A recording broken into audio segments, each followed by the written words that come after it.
Hola, hola, buenos días, tardes, noches, amados hermanos.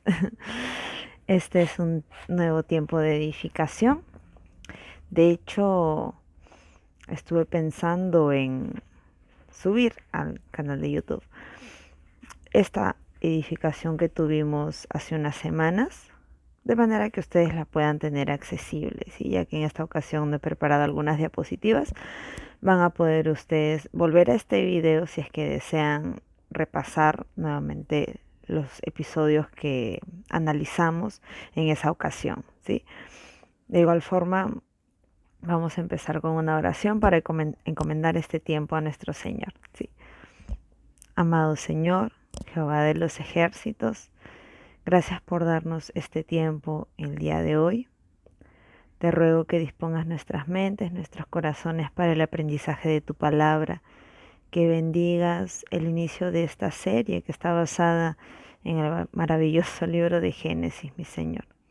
Úsame según tu parecer, habla a través de mí, mi Señor. Te ruego poder ser un vehículo para tu palabra. Ayúdanos, por favor, grabando tu palabra en nuestros corazones, en nuestras mentes, y ayúdanos a tener la fuerza de voluntad suficiente para poner en práctica lo que aprendamos el día de hoy, lo que meditemos el día de hoy. Amado Señor, estamos a tu disposición, toma el control de este tiempo, glorifícate por favor. Te lo rogamos en el nombre de tu Hijo amado Jesucristo. Amén y amén. Bien, hermanos, estamos empezando una serie que se llama Génesis 1. ¿Sí? Es la historia de Dios y el mundo entero. Esta serie va a constar de 3 partes o 3 edificaciones. Y hoy vamos con la primera. Se llama El arte de la labranza y abarca desde Génesis capítulo 1 hasta Génesis capítulo 4. ¿Sí? Evidentemente estamos aquí porque ya han leído previamente desde el capítulo 1 hasta el capítulo 4. Si no lo han hecho, pongan en pausa el video, vayan a leer y luego regresan. Sí. A ver, esta edificación del día de hoy se llama La creación de Dios y la desobediencia del hombre. Repito, el arte de la labranza, la creación de Dios y la desobediencia del hombre. Como introducción les puedo comentar lo siguiente. Sabemos que esos 4 capítulos de Génesis abarcan un amplio rango de sucesos de cosas. En muy pocos capítulos se describen muchas cosas. Se describe la creación del mundo, se describe la creación de Adán, de Eva, el propósito que Dios les dio, la caída, cómo ellos sufrieron esa tentación, desobedecieron al Señor, también el castigo que tuvieron a raíz de esa desobediencia, y también se narran los sucesos de Caín y de Abel. Entonces vamos a poder ver que a lo largo de esos sucesos hay algo que prevalece, y ese algo es lo que me gustaría abordar el día de hoy, ¿sí? Que es orientado al arte de la labranza, pero sobre todo orientado al propósito que Dios tiene para el hombre, ¿sí? El hombre como un ser productivo, ¿sí? Primero, bueno, el primer punto recibe este nombre. Dios admite al hombre en el huerto que él plantó. Sí, es un nombre muy largo, pero eh, bear with me, ¿ok? Dios admite al hombre en el huerto que él plantó. Y vamos a ir a Génesis capítulo 2, versículos 8 y 9. Los voy a leer. Yo voy a estar usando la Biblia de las Américas, ¿sí? LBLA. También voy a estar usando, ya saben, mi Biblia para maestros de niños. Es la traducción Nueva Biblia Viva, NBV. También tengo aquí, tengo un montón de Biblias. También tengo aquí la Reina Valera 1960. Más voy a estar usando la LBLA y la NBV, ¿sí? Ya que la Reina Valera del 60 y LBLA están por ahí, son bastante similares. Entonces voy a tratar de usar más la LBLA, que es mi favorita. Eh, Vamos a capítulo 2, versículos 8 y 9. La palabra del Señor se lee así. Y plantó el Señor Dios un huerto hacia el oriente, en Edén, y puso allí al hombre que había formado. Y el Señor Dios hizo brotar de la tierra todo árbol agradable a la vista y bueno para comer. Asimismo, en medio del huerto, el árbol de la vida y el árbol del conocimiento del bien y del mal. Ahora vamos a los versículos 15 y 16 del mismo capítulo. Entonces el Señor Dios tomó al hombre y lo puso en el huerto del Edén para que lo cultivara y lo cuidara. Y ordenó el Señor Dios al hombre diciendo, de todo árbol del huerto podrás comer. Versículo 17. Pero del árbol del conocimiento del bien y del mal no comerás, porque el día que de él comas, ciertamente morirás. Lo primero que me llama la atención aquí es que es el huerto de Dios. ¿Por qué? Porque dice aquí, dice la palabra, que el mismo Dios plantó el huerto. Es decir, nosotros no tenemos un Dios ocioso. Nosotros tenemos un Dios que a pesar de que puede llamar las cosas simplemente usando su voz y que así tales cosas serán formadas, serán creadas, aún así Él se toma el tiempo de formar con sus manos al ser humano, de plantar un huerto en el Edén y de asignarle al hombre esa tarea. Nosotros sabemos que nuestro Dios es un Dios de trabajo. Es el mejor artista, el mejor orfebre. Él formó al hombre como cualquier artesano forma su obra maestra. Pero también me es grato encontrar en la palabra que no solamente hizo eso con el hombre, sino que también hubieron algunas cosas de la misma creación por parte de la naturaleza en las cuales él involucró sus manos. Eso me habla mucho del carácter de Dios. Y de hecho voy a pasar a los versículos, los mismos versículos, pero en la NBV, capítulo 2, versículos 8 y 9, dice, luego Dios el Señor plantó un jardín en el Edén, hacia el oriente, y puso en él al hombre que había creado. Dios el Señor hizo que en el jardín se diera toda clase de árboles hermosos y de frutos deliciosos. En el centro del jardín plantó el árbol de la vida y también el árbol del conocimiento del bien y del mal. Versículos del 15 al 16 o 17 para hacerlo más completo. A ver, aquí está. Dios el Señor puso al hombre en el jardín del Edén para que lo labrara y lo cuidara, y a la vez le dio esta orden. Puedes comer del fruto de todos los árboles que hay en el jardín, pero del árbol del conocimiento del bien y del mal no podrás comer, porque el día que comas del fruto de ese árbol morirás. ¿Ha sido más claro, Adán?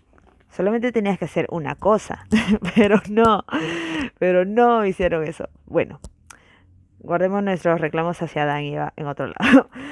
Bien, vemos aquí que Dios no solamente se toma el trabajo de crear el huerto en el jardín del Edén, sino que realmente dispone su corazón para plantar ahí el árbol de la ciencia del bien y del mal y el árbol de la vida, los dos en un mismo espacio, y el hombre tenía acceso a ambos, solamente que no podía comer del árbol de la ciencia del bien y del mal. Y me parece muy curioso porque si nos detenemos a pensarlo, Adán tenía acceso al árbol de la vida. Podría haber extendido su mano en cualquier momento y habría sido inmortal. Y me pregunto, ¿por qué no comió de ese árbol y en lugar de eso comió del árbol de la ciencia del bien y del mal? Y luego me respondo, bueno, porque la prohibición o la tentación por parte de la serpiente iba orientado a este último, ¿no? El árbol de la ciencia del bien y del mal, que a veces nos llama más la atención aquello que nos prohíben. ¿Por qué seremos así? No lo sé. Pero vemos eso desde Adán, desde Eva. Pero volviendo al carácter de Dios, qué maravilloso es Él por poner al acceso del ser humano el árbol de la vida también.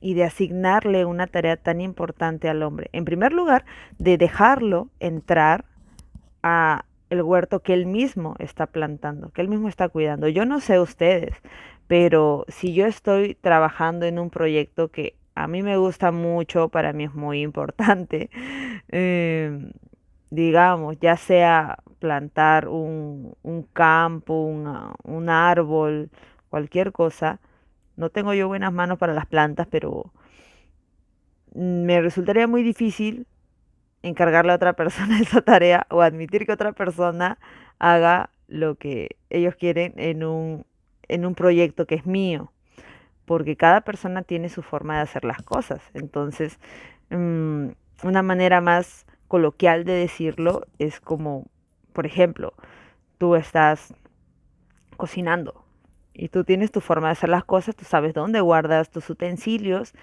Tú tienes tu propia receta, tus propios tips.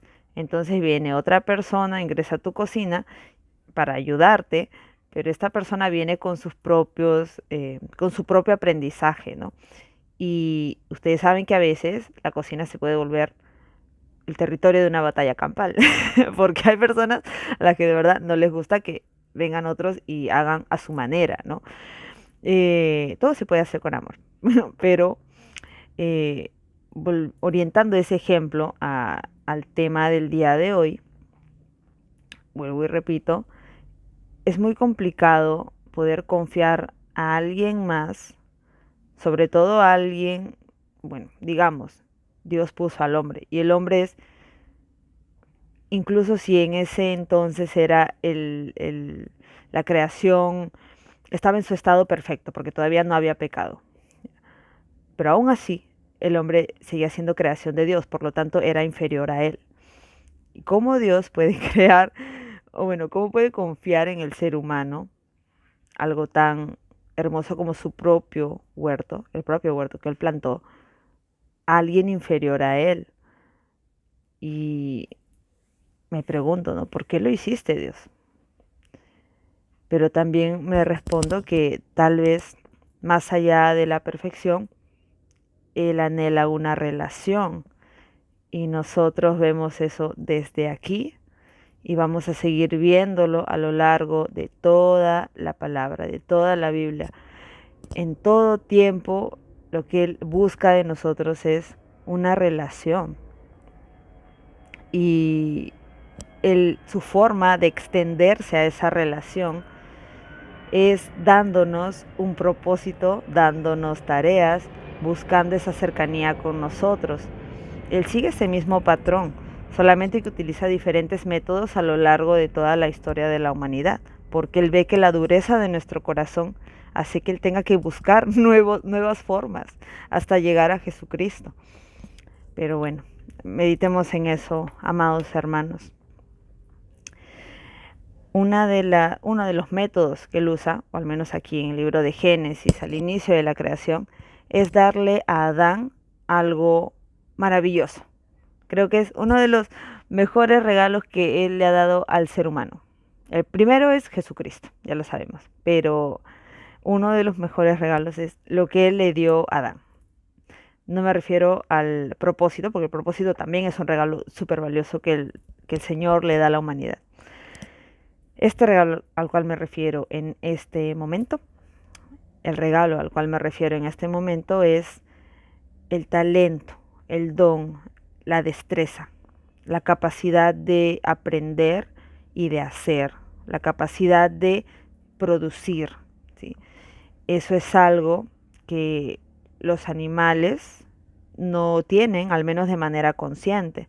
Los animales cumplen una función, tienen una tarea, son productivos, pero no son conscientes. De hecho, estoy tratando de pensar algún animal que sea consciente, tenga la capacidad, todos tienen la capacidad de aprender, pero no son conscientes de que están aprendiendo y no tienen el nivel de conciencia, el nivel de inteligencia que tiene el ser humano. El ser humano tiene la capacidad de aprender, tiene la capacidad de aplicar ese aprendizaje de manera consciente, de tomar decisiones y de ser fructíferos o no fructíferos según esas decisiones. Ahora, ¿no es maravilloso que el Señor le haya dado a Adán esa destreza? Y en este caso específico, orientó esa destreza a la labranza de la tierra. Ahora, Dios plantó el huerto del Edén. Si Él le dio a Adán ese propósito, esa tarea de que Él cuidara, protegiera el huerto del Edén, lo más lógico sería asumir que Él tuvo que enseñarle a Adán a cuidar su huerto. Tuvo que enseñarle cómo le gustaba a él que su huerto fuera cuidado.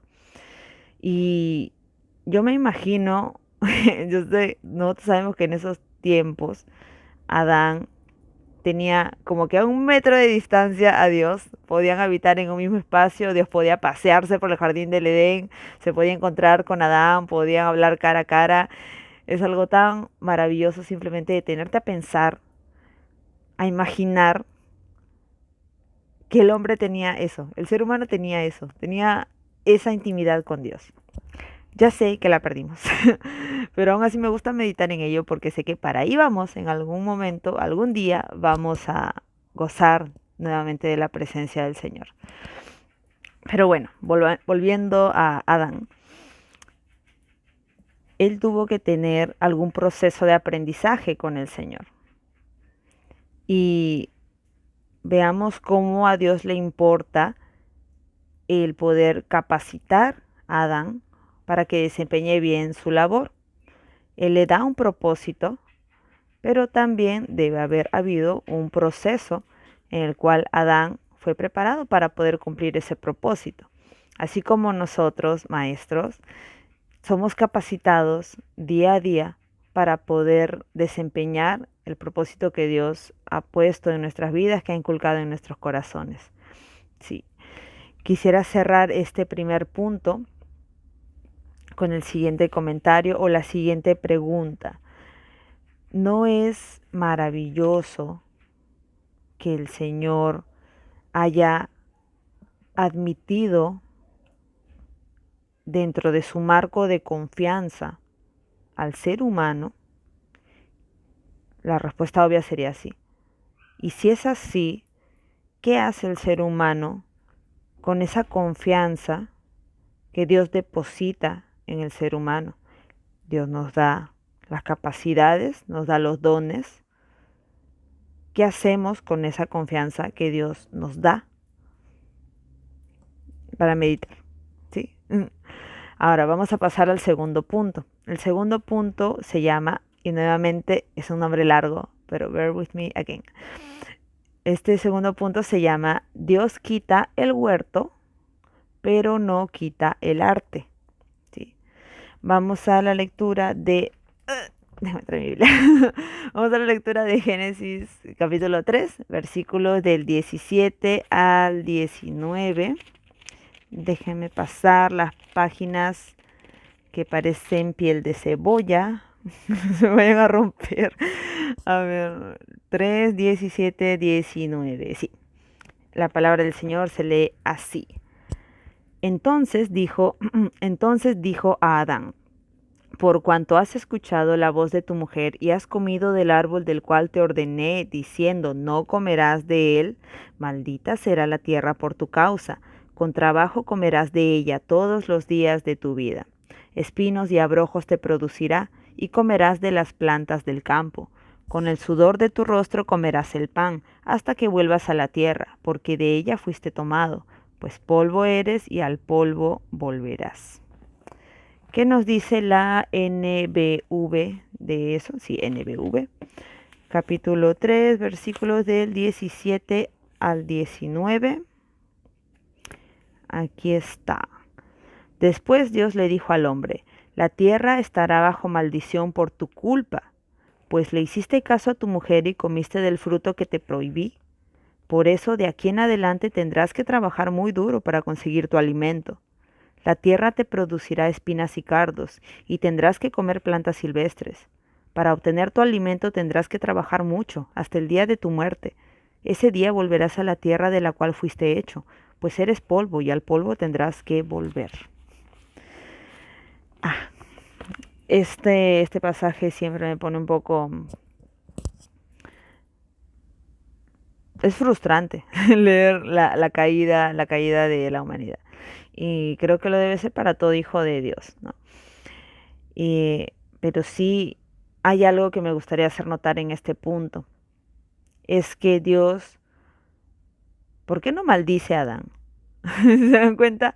Él no tiene en ese momento necesidad de maldecir a Adán, porque Adán atrajo la maldición sobre sí mismo. Al momento que Adán y Eva, en el momento que Adán y Eva pecaron, dice la palabra que la paga del pecado es muerte.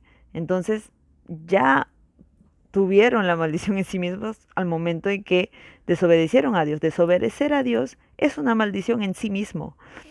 Entonces, Dios no le va a poner maldición sobre maldición a Adán. Entonces, ¿qué es lo que hace? Él maldice la tierra.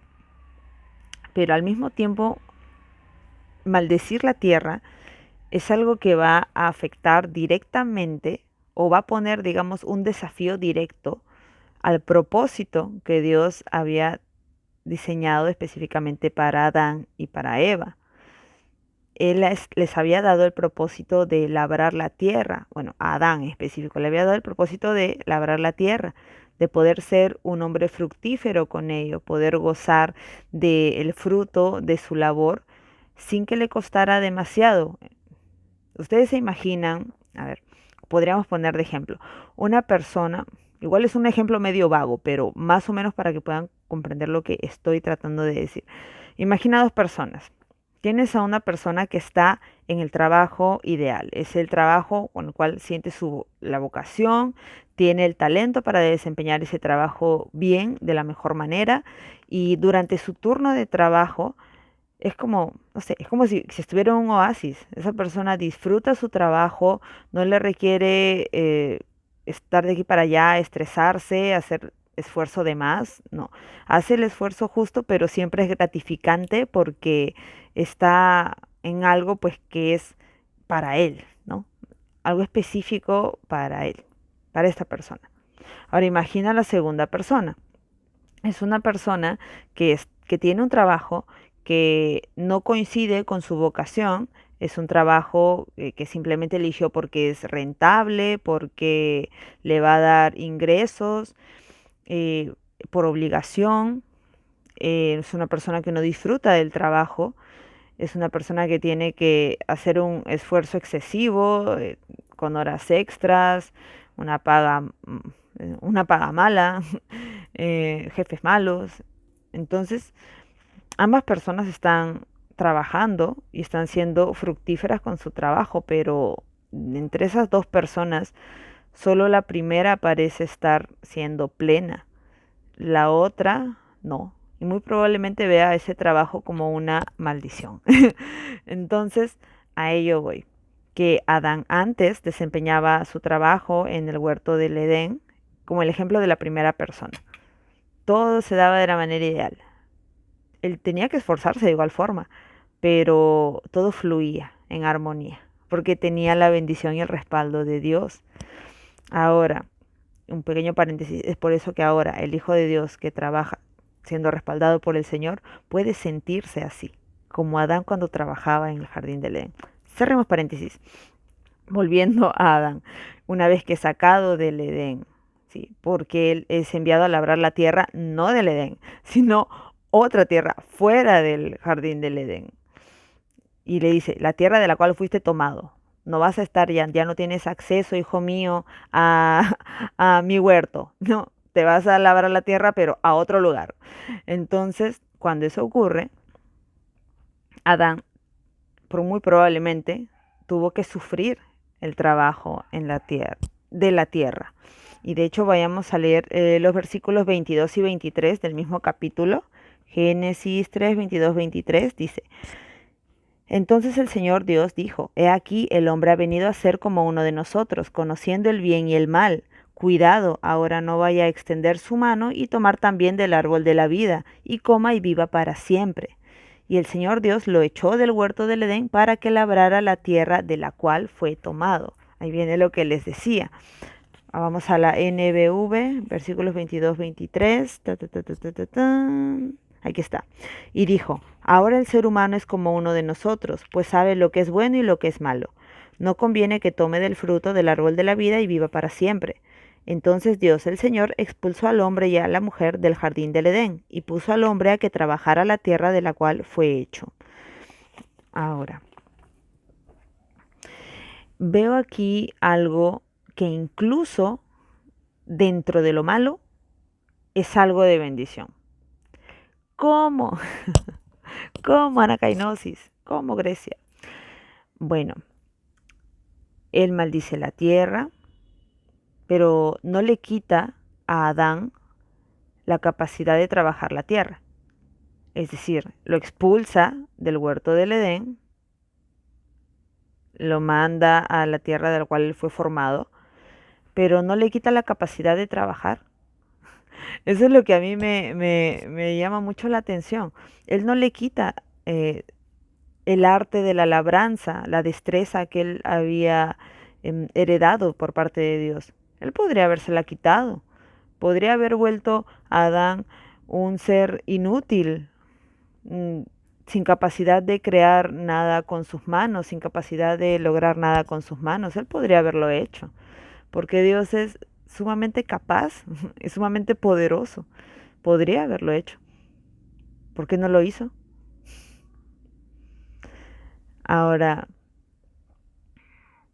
yo creo, y la única respuesta con sentido, con coherencia, habiendo leído la Biblia, la única respuesta con coherencia que encuentro es que simplemente no lo hizo porque es padre, eh, porque fue movido a misericordia. Él dejó que Adán enfrentara las consecuencias de su pecado, de su desobediencia, pero no le quitó todas las herramientas para sobrevivir, porque si Adán no hubiera podido trabajar la tierra después de ser expulsado del Edén, no hubiera podido sostener ni a su familia ni a sí mismo y hubieran perecido. Y Dios, a pesar de todo, no quería eso, porque Él nos ama, pero también porque incluso lo malo sirve para sus propósitos. Él puede usar el mal para el bien.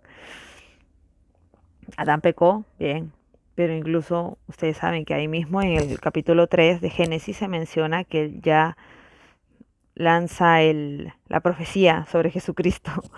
Entonces, eh, el Señor es bueno en todo tiempo, incluso cuando nos está disciplinando. No lo olvidemos, hermanos. Y también hago mención aquí antes de cerrar este segundo punto, que realmente los versículos leídos nos confirman que el árbol de la vida estaba ahí cerquita con el árbol de la ciencia del bien y del mal.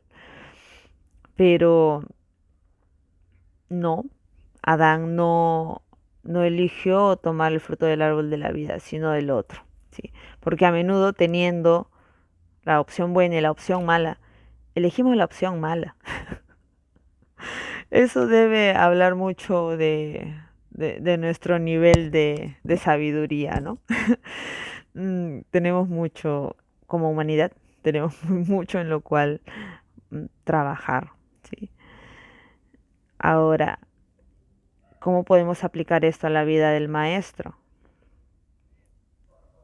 Reconozcamos que el Señor, incluso cuando estamos en circunstancias difíciles, incluso cuando estamos encarando desafíos, Dios nos puede haber movido de circunstancia, de contexto, de lugar, pero los dones que Él nos ha dado, las habilidades que Él nos ha dado, si Él nos las ha dado, es por algo.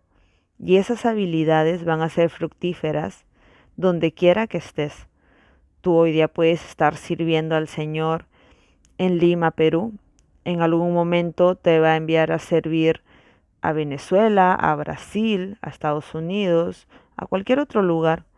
o de repente te puede llevar a otra iglesia. Nosotros no sabemos, pero ahí donde te llame el Señor, vas a ser fructífero porque tienes las capacidades que Dios te ha dado. Y más todavía, ahora contamos con el respaldo del Señor, independientemente del lugar, porque hemos sido justificados por la sangre de Cristo, hemos sido salvados por Él. Ya estamos, digamos, con la puerta abierta para entrar confiadamente en la presencia del Padre, como habla el libro de Hebreos.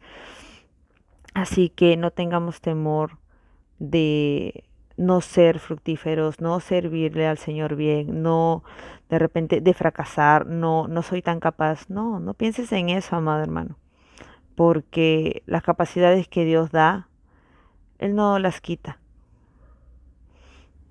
Lo único que podría ocurrir con un don que no se usa es que sea inútil, pero eso ya depende de nosotros porque no lo ponemos en uso. Pero Dios no te quita la capacidad de aprender, la capacidad de mejorar, la capacidad de seguir trabajando para poder producir frutos agradables para el Señor. Sí. A ver, ya, acomodándome los audífonos. Vayamos al tercer punto ahora. Este tercer punto se llama el arte sin el corazón. Y me gustaría explicarlo porque puede sonar un poco extraño. Vamos al capítulo 4 de Génesis, versículos del 1 al 7. ¿Qué nos dice la Biblia de las Américas? 4 del 1 al 7, ya. Caín y Abel. Y el hombre conoció a Eva, su mujer, y ella concibió y dio a luz a Caín. Y dijo, he adquirido varón con la ayuda del Señor. Aquí hay una nota en varón. Al decir varón se refiere ya no he tenido un hijo gracias a Dios, sino se refiere específicamente a que ha sido un hombre, ¿no? Ella está agradecida, dice, he adquirido un hijo hombre con la ayuda del Señor. Versículo 2. Después dio a luz a su hermano Abel, y Abel fue pastor de ovejas, y Caín fue labrador de la tierra. Y aconteció que al transcurrir el tiempo, Caín trajo al Señor una ofrenda del fruto de la tierra. También Abel, por su parte, trajo de los primogénitos de sus ovejas y de la grosura de los mismos. Y el Señor miró con agrado a Abel y a su ofrenda, pero a Caín y su ofrenda no miró con agrado, y Caín se enojó mucho y su semblante se demudó. Entonces el Señor dijo a Caín, ¿por qué estás enojado y por qué se ha demudado tu semblante? Si haces bien, no serás aceptado, y si no haces bien, el pecado yace a la puerta y te codicia, pero tú debes dominarlo. Veamos qué dice la NBV 4, versículo 1. Aquí está. Acá lo dice un poco más claro. Adán tuvo relaciones con su esposa Eva y ella quedó embarazada y dio a luz a su hijo Caín. Y dijo, gracias al Señor he tenido un hijo varón. Después volvió a tener otro hijo al cual le puso por nombre Abel. Abel fue pastor de ovejas, en cambio Caín fue un agricultor. Después de algún tiempo, Caín le dio al Señor una ofrenda de lo que había cosechado. También Abel le dio una ofrenda al Señor. Le ofreció las primeras y mejores crías de sus ovejas. Al Señor le agradó Abel y su ofrenda, pero no se agradó de Caín ni de su ofrenda. Por eso Caín se enojó muchísimo y andaba amargado. Qué bonito es esto para poder leerle a los niños, ¿no? Andaba amargado. Entonces el Señor le preguntó, ¿por qué estás tan enojado y andas amargado? Si hicieras lo correcto, podrías andar con tu frente en alto, pero si actúas mal, el pecado, como una fiera, está listo a lanzarse sobre ti y destruirte. Sin embargo, tú puedes dominarlo. Amén. Entonces, vemos aquí. Me gustaría analizar algo, o mejor dicho, que podamos imaginar algo. Démonos unos cuantos segundos, unos cuantos instantes para poder analizar lo siguiente. Imaginemos la vida de Adán, de Eva y de su familia fuera del Edén. ¿Sí? Ellos están en un territorio cercano donde está la tierra de la cual él fue tomado, está trabajando ese campo, Eva da a luz a dos hijos, Caín, Abel. Dice la palabra que Caín se dedicó a trabajar la tierra también. Adquirió el arte de la labranza por parte de su papá. Porque ¿quién más le podría haber enseñado a labrar la tierra? Yo me imagino a Adán enseñándole a Caín desde muy pequeño para que él pudiera heredar esa capacidad, esa destreza que Dios le había heredado a Adán. Adán se la transmite a su hijo Caín. Caín crece siendo un agricultor, trabajando la tierra. Me imagino ahora a Abel y me pregunto, ¿quién le enseñó a Abel a pastorear las ovejas? No se menciona. Muy probablemente el ser humano haya aprendido por la práctica el arte del pastoreo también,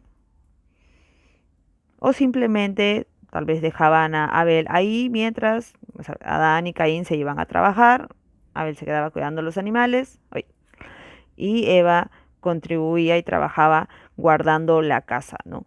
Es la guardiana, la protectora del hogar, y preparando todo para cuando ellos regresaran y puedan descansar. Entonces, me imagino la vida de familia así, ¿no? Y me pregunto también cuál es o cuál fue la perspectiva de Caín con todo ello, porque él era el hermano mayor. Y a veces los hermanos mayores cometemos un error, que es pensar o sentir que tenemos que ser los primeros en todo. Y eso no es así, porque somos seres humanos imperfectos. Yo me imagino a Caín como alguien que por ser cercano al papá había recibido la formación en la labranza, el arte de la labranza por parte del papá. Me pregunto cómo habrá tomado o si habrá sido de repente alguna ofensa para él en el orgullo, ¿no? Que su hermano menor, que pastoreaba ovejas, fuera más agradable a los ojos de Dios que él, ¿no? Como que un tema de competencia con el hermano menor. Y me pongo un momento como que a analizar, a imaginar esa escena o el cuadro de ellos, la dinámica familiar que ellos tenían. Y nosotros sabemos que en sí el error de Caín fue pensar que una simple ofrenda, o sea, es como si él hubiera hecho esa ofrenda solo para cumplir, ¿no? Dice la palabra que él destinó, le dio a Dios del fruto de la tierra. Él cogió de la cosecha, le ofreció a Dios. Pero en el caso de Abel, dice la palabra que le dio a Dios lo mejor de sus rebaños. No importa si la tarea era algo wow, algo genial, o era algo simple. A Abel no le importaba si se trataba de, wow, cultivar la tierra, como hacía su hermano mayor y su papá, o si él era solo el pastor de ovejas.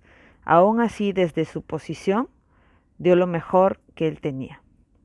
Y eso fue lo que le agradó a Dios. Entonces, nosotros, al seguir el ejemplo de Abel, lo cual estamos llamados a hacer como hijos del Señor, confiemos en que Dios aprecia la ofrenda, no solo por el objeto, no solo por el monto de dinero, no solo por el resultado de tu servicio, sino por el corazón con el cual tú sirves.